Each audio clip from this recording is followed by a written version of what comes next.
School, What is it good for? A story by Kate Connors on the purpose of schooling through the lens of women in suburbia. What is the purpose of K through 12 school? Is it success in a career when we grow up? I interviewed an 8th grade female who stated, maybe to help you with what you want to be with your dream, like what you want to do when you grow up.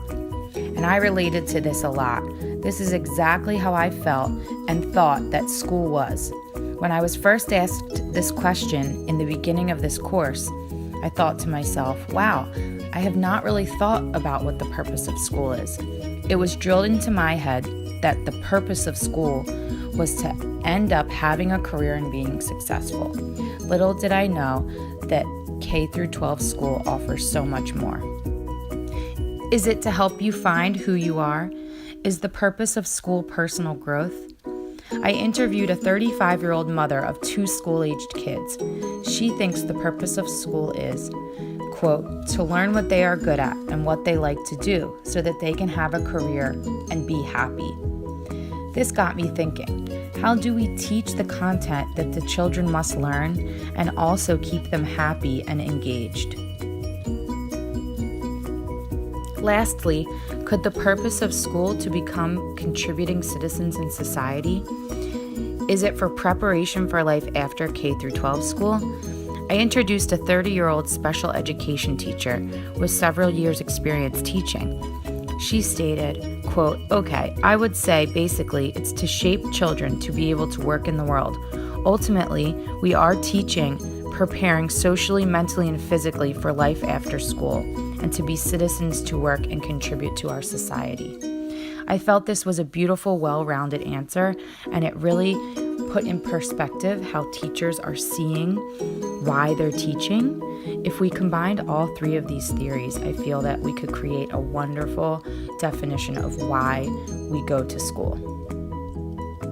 When I asked my 3 interviewees what the ideal classroom setting would be, the common theme was group activities.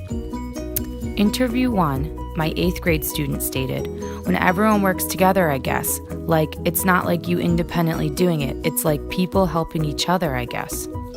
Interview 2 was from a mother of 2 school-aged children. She thinks, quote, I think a classroom that has a lot of group activities where the teachers want the student to learn on their own instead of hand-holding them, letting them, thrive, make mistakes in order to see where they can learn, end quote.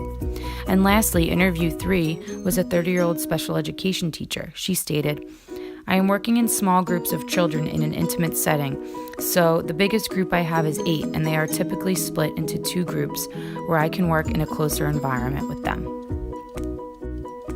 I believe the idea of group settings and allowing students to grow together with communication, socializing, and creativity is in line with what many theorists believe the purpose of school is. William Ayres, Jean Piaget, and Dewey all have varying theories about education, but they each connect well with what my interviews concluded. William Ayres states, quote, she is side by side, hand in hand, working with her students to know the world and, if necessary, to change it.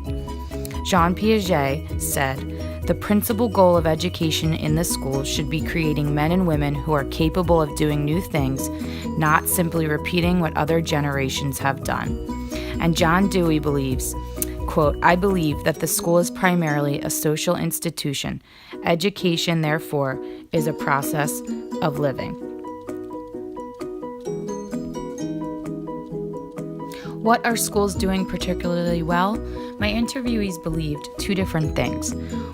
One mother of 2 believes, I do think the technology has been much different from when we were younger. They integrate all kinds of online learning websites and also have computers all over the class. Laptops, they use the iPads and keyboarding, so in kindergarten, he is already learning how to keyboard and type, which is, I think, way earlier than when I learned it. And they need those skills to be successful. My special education teacher stated, but I think there are a lot more schools focusing on the needs of all children, and I do think special ed is expanding and kids are getting help that they really truly need earlier. The theme I continue to see through my interviews was the idea that schools teach to the test. This is a problem that is growing and really shortchanging what a student is given in school. Rather than teach children the fundamentals of working together and growing together, they are isolating the students into test preparation and ultimately promoting memorization of facts rather than the idea of thinking critically and using analyzation skills to learn and understand material. The teacher that I interviewed stated, "I know at our school they are really focused on the basics. We are at a K-8 school, so they really are preparing them for testing, but I don't think they are preparing them for high school." I believe we're at a time where this needs to change. It is not working, and I believe many people in our country know this. All in all, this class has allowed me to think outside of the box and really helped me question, why do I want to teach? I was never asked the question of what the purpose of K-12 school is. I have completely changed my theory on why we go to school and why we teach. I want to walk hand in hand with students, help them grow and become well-rounded and open-minded, beautiful people.